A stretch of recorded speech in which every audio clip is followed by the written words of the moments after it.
Now, let's get into some NBA news. They firing coaches. Matter of fact, they fired coaches. They fired coaches who go into the playoffs. I don't know what that's about, but it happened. Mike Malone got fired. One of the things they're saying about Mike Malone and the reason for him being fired is because he was having a feud with the GM. He was letting Russell Westbrook kind of do his own thing. But here's the thing, man. Mike Malone won a championship. He's coached one of the greatest big men of all time. And he's getting the best out of this big man. Like, it's not like you don't know what to expect out of Jokic when he get on the court. We all expecting triple doubles. Statistically, this is probably his best year under Mike Malone. His whole career, he's been under Mike Malone. And you fire him. Not only do you fire him, you don't renew the contract of Calvin Booth, the GM. So now, what happened? You got a really almost clean house. You almost got a clean house. Think about this right here. You're a joker. You're looking around. And you're like, they fired the coach. My coach. They fired my coach. Fired the GM. I won a championship in 2001. They got rid of KCP and Bruce Brown. They just keep changing and changing over. What's going on in the front office that's hindering my success? I wouldn't be surprised if Joker asked for a trade. I wouldn't be surprised if Joker started looking other places. He seems like a guy who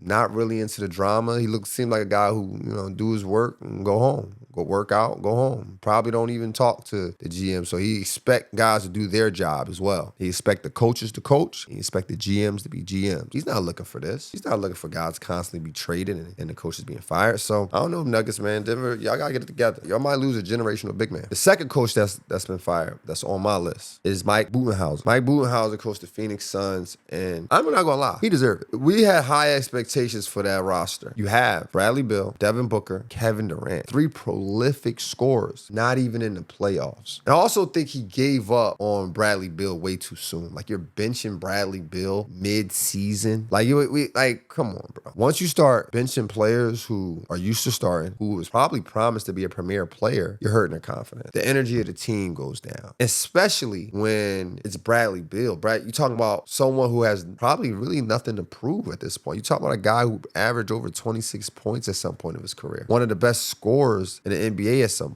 at one point. He's not a young guy. He's not like Dalton Connect who get traded and come back and like, I'm going to show you guys made a mistake. No, he's already been through them years. Now you want him to come off the bench? I think this is one of them situations where Phoenix needs some fresh air. They need probably a fresh GM.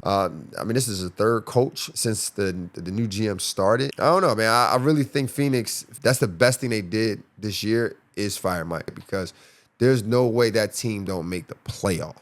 Third on the list, Taylor Jenkins. Now, here's the thing. With this situation, I don't know why it happened. From all these situations, it just sounds like something is going on between the GM and the coach. I'm reading the articles, and then each one of them talks about having a feud between the GM and the coaches. But it's hurting the chemistry, it's hurting the players, it's hurting the culture of their program, and the fans who got high hopes for the team. Taylor has Ja Morant. Ja Morant obviously went through some stuff off the court. Nonetheless, he was still able to win more than half his games without the star player being active most time. They had a chance to be in the playoffs up until last night. But because they fired him with 2 to 3 games left in the season, they lose a game and not even inbound the ball. They didn't even get a chance to inbound the ball. Why? Because they had an interim coach where an experienced head coach should be. That's why. So now all the Grizzly fans, all the people of Memphis need to wait. They need to wait till next year, build chemistry, build culture. And I don't know how long Ja Morant is going to be patient with that. You're talking about a premier player. And the way he plays and the way he sacrificed for his team, I could tell Ja Morant wants to win. Because Ja Morant can really try to go out there and get 30 every night if he wanted to. But he's choosing to get 21, 22, sharing the basketball. He's making everyone around him better because he wants to win. Y'all firing a coach and got to create new culture, and he got to get along with the new coach and all that kind of stuff, man. I wouldn't be surprised if he want to leave. And I want to make sure that I say this correctly because I'm not wishing anything bad on him, but he's a high flyer, an athletic guard. And just from the history of athletic guards,